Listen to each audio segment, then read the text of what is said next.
할렐루야, 반갑습니다. 주님께서 오늘 좋은 날을 주셨습니다. 한 두 달 만에, 두 달 반 정도 됐네요. 다 같이 이렇게 모이게 됐는데, 특별한 또 주일이 되는 것 같습니다.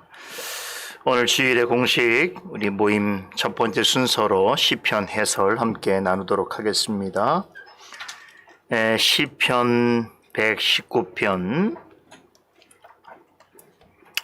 153절에서 160절까지 말씀을 우리 한 목소리를 읽도록 하겠습니다. 시편 119편 153절에서 160절까지 읽습니다. 나의 고난을 보시고 나를 건지소서. 내가 주의 법을 잊지 아니함이니이다. 주는 나의 원한을 펴시고 나를 구속하사 주의 말씀대로 나를 소송케 하소서. 구원이 악인에게서 멀어짐은 저희가 주의 율례를 구하지 아니함이니이다. 여호와의 주의 긍휼이 크오니 주의 규례를 따라 나를 소송케 하소서. 나를 핍박하는 자와 나의 대적이 많으나 나는 주의 증거에서 떠나지 아니하였나이다. 주의 말씀을 지키지 아니하는 그의 산 자를 내가 보고 슬퍼하였나이다. 내가 주의 법도 사랑함을 보옵소서. 여호와의 주의 인자하심대로 나를 소송케 하소서. 주의 말씀의 강령은 진리오니 주의 의로운 모든 규례가 영원하리이다.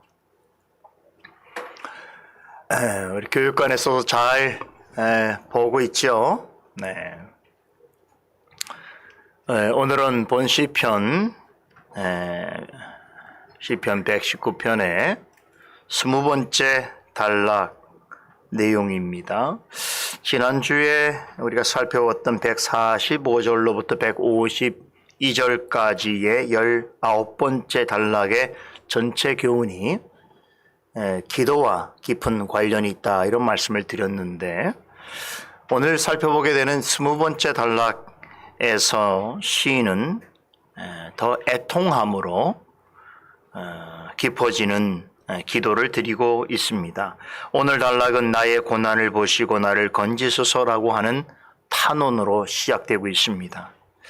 자, 이 한마디에는 이 땅에서 하나님의 백성으로 살아가는 모든 성도가 겪어야 하는 어떤 슬픔이 묻어나고 있습니다.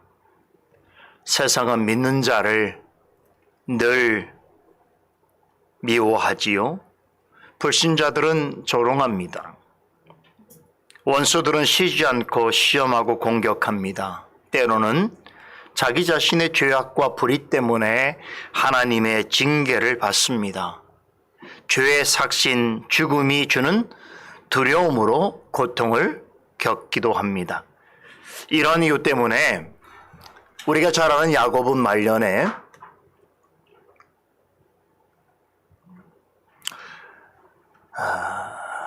애구방을 만난 자리에서 자신이 지난 살아온 생애를 되돌아보면서 이렇게 고백했지요. 날수로는 내가 얼마 되지 않지만 참으로 험악한 세월을 보내었습니다 라고 고백했습니다. 지금 우리가 살아가는 세상도 본질적으로 야곱이 산 생애와 크게 다르지 않습니다. 물론 우리가 사는 동안 기쁘고 즐겁고 감사한 일도 많습니다. 그러나 본질적으로 세상은 우리에게 영원한 만족과 안식을 주지 못합니다. 죄악이 간영한 세상에서 하나님의 백성으로 살아간다고 할 때는 더욱 그렇습니다. 전도서 기자는 인간으로서 세상에서 누릴 수 있는 가장 크고 높은 즐거움과 쾌락과 부귀와 성공을 다 경험해 본 유일한 사람입니다. 그런 그가 세상에서 하는 모든 수고와 해 아래서의 것들을 쫓는 모든 행위에 대해서 어떻게 결론 지었습니까? 헛되고 헛되니 헛되고 헛되도다. 이런 세상에서 시인이나 우리가 어떻게 믿음을 지키면서 끝까지 승리하는 삶을 살 수 있겠는가? 오늘 156절에서 답을 말합니다. 하나님의 긍휼 없이는 불가능하다는 것입니다. 주께서 주시는 크신 긍휼로 우리와 함께 하지 아니하신다면 우리는 세상이 주는 슬픔과 고통에 압사 당하고 말 것입니다. 지금 제가 드리는 말씀은 어린 자녀들이나 초보적인 신앙의 자리에 있는 분이라고 한다면 어려운 말일 수 있겠습니다만, 여러분, 성도로서 이 세상을 산다는 것 자체는 고난의 연속입니다. 그러기에 시인은 나의 고난을 보시고 나를 건지소서라고 기도하고 있습니다. 그런데 이는 다르게 보면 하나님의 긍휼의 은혜를 받고 있는 자리에 있다는 것을 증거해 줍니다. 이런 기도를 한다는 것은 하나님께서는 자기 백성을 불쌍히 여기실 뿐만 아니라 어떤 고난 중에서도 건지시는 분이라고 하는 그런 믿음이 그에게 있다는 증거입니다. 이어서 내가 주의 법을 잊지 아니함이니다라고 한 것은 여전히 많은 고난 중에 있으면서도 하나님께서 말씀을 통하여 약속하신 일들을 반드시 성취할 것을 믿는 참된 순전한 믿음을 고백한 것입니다.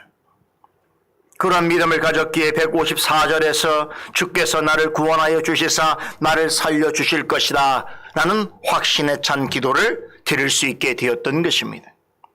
개역 성경에 보면 주는 나의 원한을 펴시고라고 하는 말로 번역되어 있습니다만 원문 그대로 보자면 주께서 나를 변호해 주신다라고 하는 뜻입니다. 앞서도 말씀드린 것처럼 세상에서 믿는 자로서 사는 동안 많은 고난과 시련을 겪게 됩니다. 때로는 힘들고 억울한 일도 당할 수 있습니다. 그런데 그 모든 일에 있어서 우리 주님께서 친히 나를 위해 변호해 주시는 대언자가 되어 주신다는 사실을 잊지 말아야 한다는 것입니다. 이사야서 9장 6절 말씀에 장차 구원자로 오실 하나님의 아들의 나심에 대해서 예언하면서 그분의 이름을 기묘자요 모사라라고 소개해 주고 있습니다. 기묘자란 전능하신 하나님이란 뜻입니다. 모사는 위로자요 상담자를 뜻합니다. 그래서 대부분의 영어 성경에서는 모사를 카운셀러라고 번역하고 있습니다. 사탄은 매일같이 우리의 죄를 참수합니다. 너 죄졌지, 죄인이지, 너 그 죄 때문에 너는 큰일 나, 그러다가 너 죽으면 지옥 가, 늘 우리를 정죄합니다. 그런데 이 모든 죄를, 우리의 모든 죄를 대신 지시고 예수님께서 십자가에 죽으시고 살아나셨습니다. 그러므로 우리의 구원자가 되셨을 뿐만 아니라 우리가 자신 안에서 구원받는 자라고 하는 것을 대언해 주는 그런 변호자로 계십니다. 그러하신 분이 우리가 세상에서 당하는 고난의 무게로 힘들고 괴로워할 때마다 주님의 도움을 요청할 때마다 우리의 처지를 살펴보시면서 우리의 영혼을 위로해 주십니다. 그뿐만 아닙니다. 우리 주님께서는 지금 이 순간에도 우리를 위하여 하늘에서 중보 기도해 주고 계십니다. 그러한 예수님께서 우리와 함께 하시기 때문에 우리의 구원은 어떤 경우로도 흔들리지 아니하는 것입니다. 여러분, 세상에서 나의 억울함을 해소하기 위해서 변호사 한 사람 사는 게 얼마나 많은 돈이 들고 얼마나 많은 시간과 수고가 드는지 아시죠? 예수님은 우리의 영원한 변호사입니다. 우리는 어떠한 돈도 지급하지 않고 무엇도 행하지 않으면서 우리 주님을 나를 위한 영원한 위로자요, 상담자요, 변호자요, 대언자로 그분을 요청할 수 있습니다. 얼마나 복된 자리입니까? 여러분, 그렇다면 이런 사실을 우리는 어떻게 할 수 있습니까? 주의 말씀을 통하여 은혜와 확신을 주십니다. 따라서 주의 말씀은 어떤 상황에서도 하나님의 백성에게는 참으로 복된 것입니다. 어떤 일을 만나든지 말씀을 가까이 하는 자는 말씀으로 긍휼을 베푸시고 살 길을 내시는 주님을 만날 수 있습니다. 반면에 주의 말씀에서 점점 더 멀어지는 사람은 구원에서도 멀어질 수밖에 없습니다. 155절이 전하는 교훈이 바로 이것입니다. 여러분, 우리가 잘 아는 누가복음 16장에 부자와 거지 나사로 비유 아시죠? 살아있을 때 한 사람은 큰 부자였고 다른 한 사람은 가난하기 그지없는 이였습니다. 하지만 죽어서는 전혀 다른 삶을 살게 되었습니다. 부자는 지옥에, 나사로는 천국에 갔습니다. 부자는 음부에서 견디기 어려운 고통을 겪으면서 괴로워하는 중에 눈을 들어서 보니 아브라함의 품 안에 안겨있는 나사로를 보고는 뜬금없이 아브라함을 향하여 아버지라고 부르면서, 어리석기 때문에 아브라함을 향해서 아버지라고 부릅니다. 그러면서 말하기를 나를 불쌍히 여기사 나사로를 보내어 그 손가락 끝에 물을 찍어 잠시라도 내 혀를 시원케 해달라고 간절히 부탁합니다. 그러자 아브라함이 이렇게 답하지요. 너는 살았을 때는 좋은 것을 받았고 나사로는 고난을 받았으니 이것을 기억하라. 이제 그는 여기서 위로를 받고 너는 거기서 괴로움을 받으니라. 여러분, 이 말을 듣고 절망한 부자가 다시 한번 힘을 내서 아브라함에게 이렇게 요청합니다. 그러면 저 나사로를 세상에 있는 내 집에 보내서 내 형제들에게 전하게 하여서 그들이 이 고통받는 곳에 오지 않도록 해 주소서 요청합니다. 그때 아브라함이 뭐라고 답한 줄 아세요? 그들에게는 이미 모세와 선자들이 있으니 그들에게 들을지니라. 하나님께서는 어느 시대든지 말씀을 증거하는 자들을 보내셔서 구원의 소식을 전하게 하십니다. 그러나 대부분의 사람들은 이 부자처럼 행합니다. 마음이 교만하고 세상적인 삶에 빠져 있어서 아무리 신실한 말씀을 전해도 그 말씀에 귀를 기울이지 않습니다. 그 결과 그들은 구원으로부터 점점 더 멀어집니다. 그렇게 어리석은 부자처럼 영원한 파멸에 더욱더 다가갑니다. 시인은 이런 자들을 하나님 앞에서 뭐라고 부릅니까? 악인이라고 합니다. 어떤 아주 악한 죄를 짓기 때문에 악인이 아니라 하나님을 믿으려 하지 않고 말씀으로부터 멀어지는 자는 하나님 보시기에 악인이라는 것입니다. 그런데 여러분, 하나님의 의로우신 판단에 그 앞에서 여러분과 저는 의인이었습니까? 우리도 역시 악인이었습니다. 지금도 때로는 악한 일을 생각하고 행하기도 합니다. 우리의 죄악된 본성과 우리가 짓고 있는 죄들을 생각해 본다면 하나님께서 우리를 구원하지 않으신다고 하더라도 우리 유구무원이에요. 할 말이 없어요. 그럼에도 방금 전해드린 부자와 별반 다르지 않는 우리가 어떻게 하나님의 구원받은 자녀가 되어서 지금 이 자리에 앉아 있습니까? 여러분, 놀랍고 신비롭지 않습니까? 기적 같지 않습니까? 156절을 다시 봅니다. 여기 이 말씀에 답이 있어요. 오직 주의 긍휼이 크오니. 이 말씀이 답입니다. 나 때문이 아니에요. 우리 엄마 아빠 때문이 아니에요. 오직 하나님의 긍휼 크심 때문입니다. 스가랴서 3장 2절에 보면 하나님의 긍휼로 구원받은 자를 불에서 타다 꺼낸 그슬린 나무로 비유합니다. 여러분, 나무가 아무리 좋아도요, 제목이 좋은 것이라도 불탄 것을 가져다가 집 짓는 사람은 없어요. 여러분, 하나님의 긍휼로 구원받은 우리를 뭐라고 표현하는가 하면 불타다가 거기서 꺼낸 나무 같다고 그랬어요.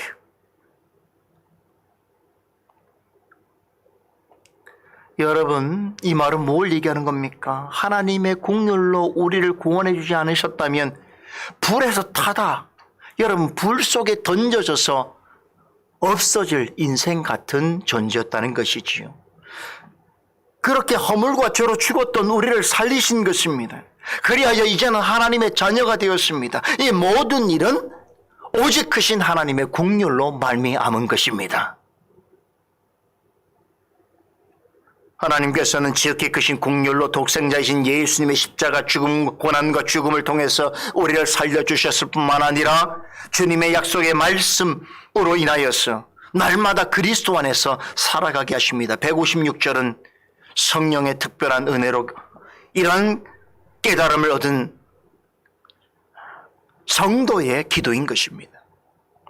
그러므로 우리는 시도 때도 없이 이 말씀을 기억하여 기도해야 됩니다. 나를 구원하신 하나님께 감사하면서 또다시 크신 긍휼을 구해야 합니다. 또한 주의 말씀으로 하나님의 판단하심에 따라서 살아가게 하시는 은혜를 구해야 하는 것입니다. 이러한 약속의 말씀을 간직하면서 늘 하나님의 뜻을 구하고 그 뜻대로 살기를 원하는 자는 사는 동안 아무리 큰 고난을 당하고 많은 대적들을 만난다 할지라도 여러분 그 믿음이 뿌리째 흔들리지 않아요. 뿌리째 뽑혀지지가 않아요. 믿음에서 완전히 돌이키지 않습니다. 힘겹고 어렵더라도 끝까지 주님을 쫓게 되어집니다. 157절이 그 실제적인 예를 전하고 있습니다. 시인은 자신을 핍박하는 대적자들이 많았지만 주의 말씀으로부터 떠나지 않았다라고 고백합니다. 이 말씀을 역으로 생각해 보자면 이런 뜻이겠지요. 많은 핍박이 있었고 대적자들이 많았기에 내가 하나님께 더 가까이 다가갈 수 있었다는 말이지요. 만일에 우리가 세상을 사는 동안 정말 내가 원하는 대로 평안하기만 하고 만족하기만 한다면 과연 하나님을 간절히 찾을 사람이 있겠는가 하는 것입니다. 이 말씀을 들으면 속으로 나한테 한번 그런 기회를 줘보세요. 내가 그럼 하나님 잘 찾을게요 라고 생각할 수 있는 사람도 있겠습니다. 그것은 오만입니다. 착각입니다. 여러분, 세상을 살면서 어려움이 있으므로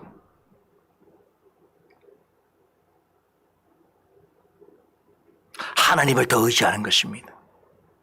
핍박이 있기에 하나님께로 피하는 것입니다.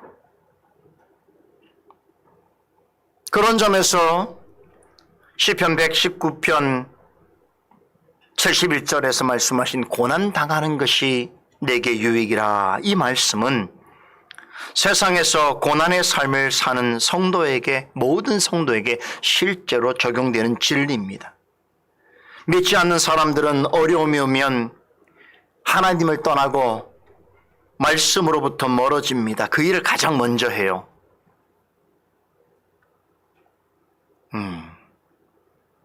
지금 얼마나 좋은 기회일까요?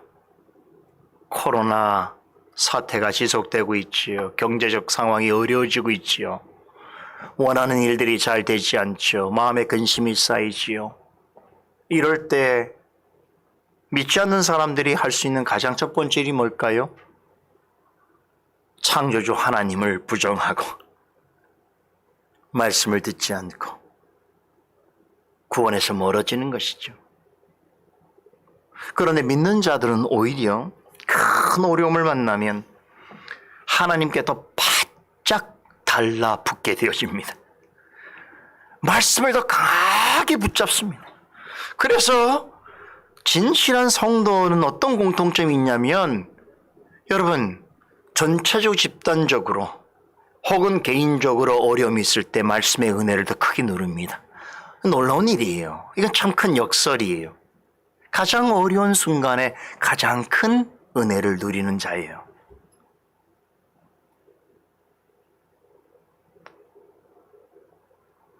이와 같이 전혀 다른 반응을 보이는 인생의 최종적인 결과는 아까 언급한 부자와 나사로 같이 너무나 확연히 다릅니다.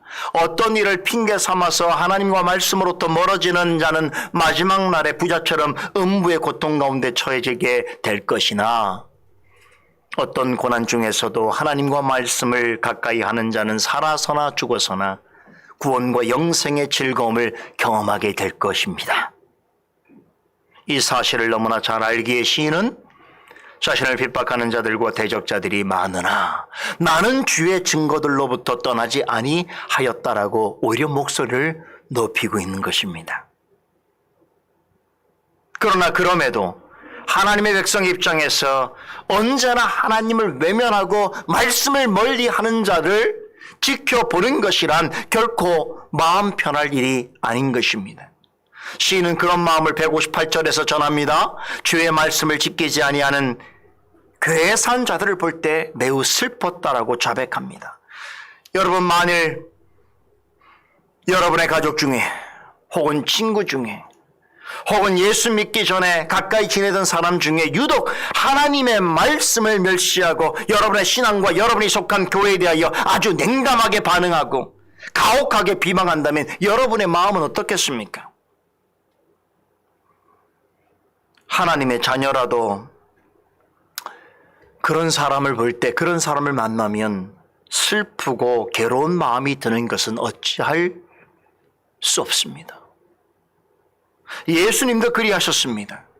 스스로 하나님을 잘 안다고 하고 율법을 잘 지키노라고 하면서도 그 완악한 마음과 무분별한 열심으로 예수님을 조롱하고 모독하는 자들을 바라보실 때에 무척 슬퍼하셨습니다. 예수님께서 마지막으로 예루살렘을 방문하시는 길에 예루살렘 도성을 바라보시면서 하염없이 눈물을 흘리셨습니다. 예수님을 반기던 자들이 끝내 십자가에 못 박으라고 돌변하는 그런 모습과 그들에게 임할 도성의 멸망을 내다보시면서 우셨습니다. 사도 바울 역시 예수 그리스도를 못 박은 동족 이스라엘에 대하여 마음에 그치지 않는 고통과 근심이 있었습니다. 자신을 핍박하는 골국 친척을 생각하면서 차라리 내가 하나님의 저주를 받아서 그리스도로부터 끊어질지라도 그들이 구원받았으면 하는 소원을 가지고 하나님의 긍휼을 구하는 기도를 드렸습니다. 세상에서 내가 참 사랑하고 함께 있기를 소원하는 사람이 유독 하나님을 멀리하고 말씀을 등지는 생활을 하고 우리가 믿는 신앙을 조롱하고 핍박한다고 할 때에 어떤 마음을 갖겠냐는 것이.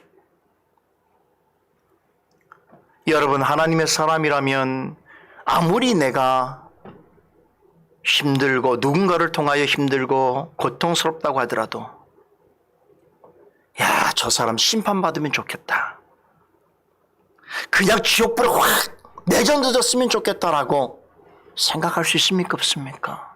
할 수 없는 것이. 로마서 12장 17절에 이런 것처럼 하나님의 사람은 아무에게도 악을 악으로 갚지 말고 모든 사람 앞에서 선한 일을 도모하는 사람이 되어야 합니다. 마음의 슬픔과 괴로움이 있더라도 그리해야 한다는 것입니다. 그런데 하나님께서는 결코 우리의 마음에 슬픔과 괴로움이 가득하도록 내버려 두지 아니하신다는 사실을 기억하십시다. 159절을 보세요. 주의 법을 사랑하는 마음을 주시고 인자와 긍휼로 살아나게 해주십니다. 이것은 하나님의 백성에 베푸시는 특권입니다. 하나님의 택한 백성은 아무리 마음이 괴롭고 슬픈 상황에 처하게 되더라도 여러분 끝내 좌절하도록 하지 않으셔요. 그런 상황에서도 주님을 사랑하고 말씀을 사모하는 마음을 갖게 해주신다는 거예요. 그런 상황 중에도 하나님 앞으로 나와 말씀의 귀를 기울일 때에 영혼을 새롭게 하시고 살아가는 데 필요한 은혜와 능력을 베풀어 주신다는 것이에요. 이것은 오직 하나님의 자녀만이 경험하게 되는 놀라운 일입니다. 한 주간 세상에서 살아가는 동안 마음이 슬프고 영혼이 지치고 심령이 상할 때가 얼마나 많습니까? 세상 일과 나의 일들로 인해서 근심하고 염려할 때는 또 얼마나 많습니까? 그러할지라도 목마른 사슴이 시냇물을 찾듯이 갈급함과 절실함을 가지고 하나님께 부르짖고 주의 날에 하나님의 전을 찾을 때마다 주의 인자로 우리를 받아주시고 자비와 긍휼의 은혜를 공급해 주신다는 것입니다. 믿으십니까? 예수님께서 의에 줄이고 목마른 자는 복이 있나니 저들이 배부를 것이라 라고 약속하셨습니다. 주님께서는 바로 이 목적을 위해서 이 땅에 오셨습니다. 우리가 믿음 때문에 때로 줄이고 목마르고 괴롭고 힘든 일이 있을 때에 그럼에도 하나님 주님을 찾고 의지하는 자에게 생명을 얻게 하실 뿐만 아니라 더 풍성한 것들로 채워주신다는 거예요. 그래서 세상의 어떤 일, 사람들로 인하여서 내 마음에 공허하고 힘든 그 부분들을 주님께서 주시는 풍성한 은혜로 채워주시는 역사를 경험하게 하도록 하시기 때문에 이 세상을 살아갈 만한 것이에요. 남은 생애를 소망 가운데 살아가게 되는 것이란 말이죠. 그럼에도 이 약속의 말씀을 믿지 못하여서 주의 말씀을 사랑하지 않고 주께서 인자심으로 나를 살리실 것을 신뢰하지 못한다면 그것은 불신앙입니다. 다를 바가 아니에요. 불신앙이에요. 그냥 주님을 안 믿는 것이에요. 그러기에 시인은 본달락의 마지막 구절인 160절에서 주께서 하신 말씀은 언제나 변치 않는 진리라고 하는 사실을 다시 한번 강조합니다. 사람의 말이란 시간이 지나면 의미도 바뀌고 말뜻도 변하기 마련입니다. 무엇보다 사람이 변해요. 사람은 변하게 돼 있어요.